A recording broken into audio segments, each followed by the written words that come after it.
Halo, assalamualaikum warahmatullahi wabarakatuh. Kembali lagi bersama dengan saya di channel Anak Kampung.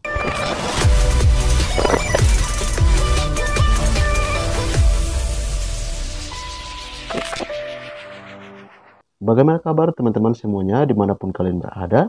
Semoga sehat selalu serta dimudahkan dalam setiap urusannya. Jadi kalau kamu yang kemudian lagi mikir bagaimana untuk membuka kios pertanian ataupun toko pertanian sementara modal kamu masih tipis ataupun baru sedikit. Nah, makanya kali ini saya akan memberitahukan kepada teman-teman semuanya bahwa saya yang kemudian membuka kios pertanian ini dengan modal 4 juta pas, nggak lebih dan nggak kurang. Jadi nanti saya tampilkan lagi kepada teman-teman untuk rincian atau list belanjanya waktu saya baru pertama kali memulai ataupun membeli obat-obat pertanian yang kemudian yang akan saya jual. Jadi saya ceritakan sedikit modal awal yang kemudian saya dapatkan ketika ingin memulai atau ingin membuka kios pertanian tadi atau toko pertanian tadi, itu saya dapatkan dari gaji. Nah, kebetulan uangnya saya tidak tahu mau ngapain uang tersebut. Nah, makanya dari itu saya kemudian berpikir bagaimana kalau uang ini saya beli obat pertanian ataupun pestisida untuk saya jual daripada uangnya saya buat jajanin ataupun belanja sembarangan yang kemudian tidak ada hasilnya. Jadi singkat ceritanya ketika uang saya yang tadi saya ingin menggunakan dalam membeli atau membuka kios pertanian. Nah, setelah itu saya pergi ke kota untuk mencari toko ataupun agen atau distributor yang kemudian ada di yang kemudian ada di kota saya, di kota kami ini. Kemudian saya datang dan bertemu langsung si bos ataupun si pemilik toko tadi. Kemudian saya menceritakan apakah dengan modal yang kemudian saya miliki hanya berkisar 4 juta tadi, bisakah untuk saya gunakan menjadikan sebagai modal dasar, modal awal saya untuk memulai usaha kios pertanian tadi untuk menjual obat-obatan pertanian. Selain dari itu, sharing kemudian pertanyaan dan lain sebagainya kepada si bos tadi, saya langsung menyampaikan bahwa kebetulan saya lagi nggak tahu sama sekali masalah obat yang kemudian sangat dibutuhkan oleh para petani.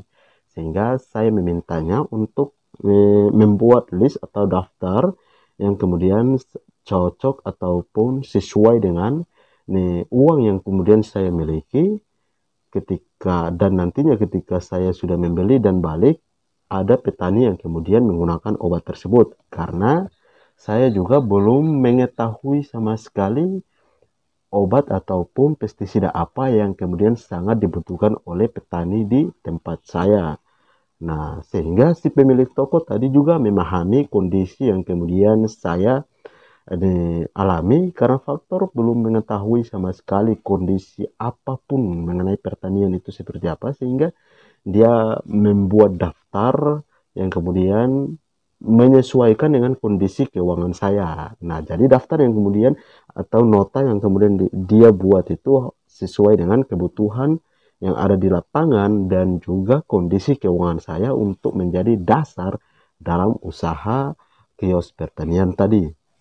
Selain dari itu, kemungkinan nasib saya juga agak baik sehingga si pemilik toko tadi langsung menaruh nama saya itu sebagai daftar langganannya. Jadi ketika walaupun saya berbelanja dengan stok yang sedikit, tetap saya akan mendapatkan harga grosir. Jadi seperti ini ya teman-teman, list nota yang kemudian yang dibuat si pemilik toko tadi itu sudah agak lama tapi masih teringat di kepala saya itu dengan harga waktu itu saya belinya pada tahun 2018. Jadi 2018 itu pastinya akan list ini nggak sesuai dengan kondisi sekarang karena harga untuk herbisida, fungisida, dan pestisida saat ini agak melonjak naik terus, nggak sama. Jadi perbedaan harga, jadi kalau modal di 4 juta tahun yang kemudian saya beli untuk dijadikan modal awal tadi mungkin agak berbeda, sudah nggak sesuai lagi dengan kondisi sekarang. Jadi bisa dibilang mungkin 6 juta lah untuk modal di tahun 2000 menuju 2022 mungkin sudah menjadi 6 juta lah kalau teman-teman punya modal berkisar 6 atau 7 juta. Berarti untuk merintis usaha ini dari awal sudah agak nih apa, sudah bisa untuk istilahnya sedikit-sedikit lah. Nah, jadi list yang pertama yang kemudian dia buat ke dalam daftar itu adalah herbisida basmilang. Nah, basmilang satu dus 20 botol ya, dalam basmilang 1 liter 20 dos dengan harga waktu itu adalah 65.000 dikali dengan 20 botol itu 1.300.000. Nah, kemudian Roundup 1 liter itu 1 dos itu dengan isi 12 botol dikali dengan harga dasarnya waktu itu 71.000. Jadi kalau 1 dus itu 852.000. Dan untuk insektisidanya itu Curakron atau Curakron 100 ml itu belinya yang 100 ml waktu itu saya nggak tahu, saya maunya langsung apa setengah dus, makanya 20 botol itu dengan harga 30.000. 30.000 dikali dengan 20 itu sama dengan 600. Dan benih rica red itu 20 bungkus dengan harga 30.000 itu jadi totalnya 600.000.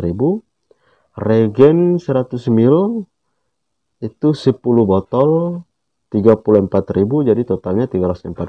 Dan juga pupuk cair untuk tomat. Nah, ini kalau ini sudah nggak ada lagi di tempat saya, jadi saya nggak bisa tampilkan gambarnya, tetapi ini itu 10 botol dengan harga 24.000 jadi totalnya 240.000.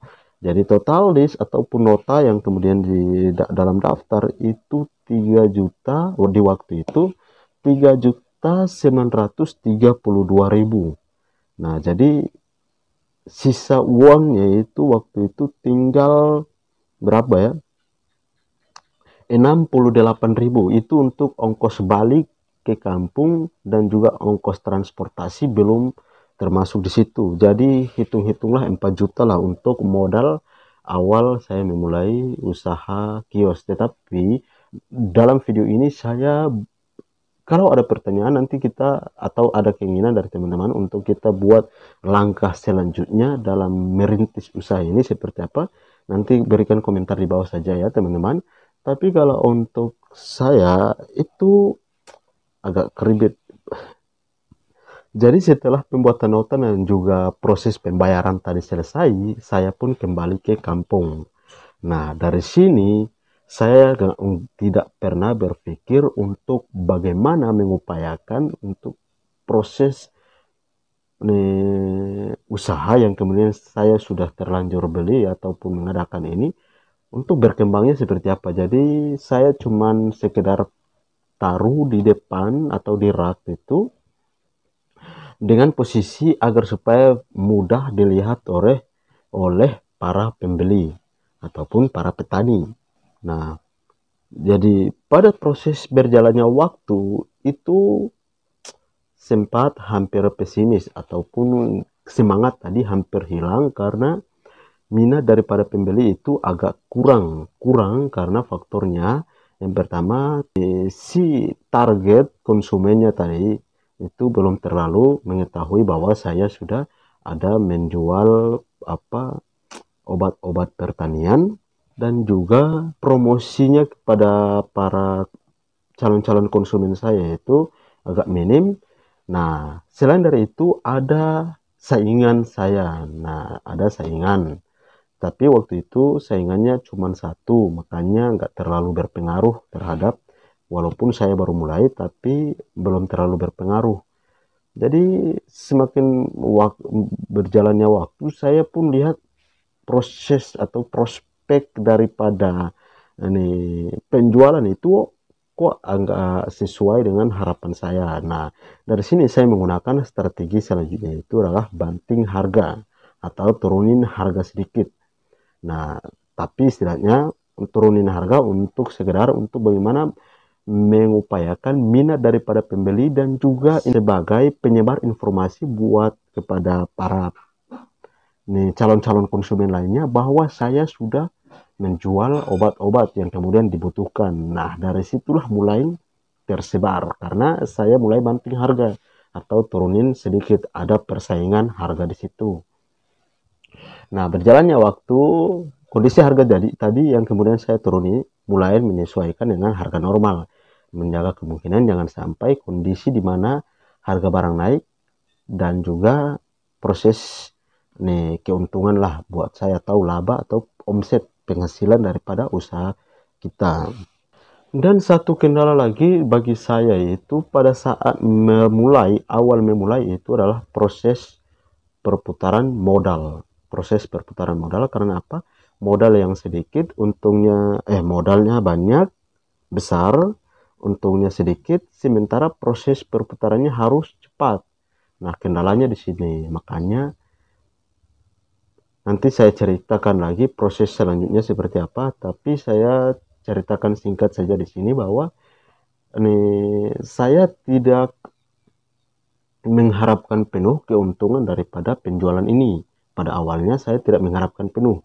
Jadi ketika keuntungan daripada penjualan ini, keuntungan dari penjualan pestisida-pestisida ini, saya gunakan kembali untuk nambahin modal lagi, sehingga proses perputaran yang tadinya 4 juta, untungnya misalkan 500, berarti sudah 4 juta 500, modal saya sudah bertambah 500. Jadi proses perputaran tadi seperti itu.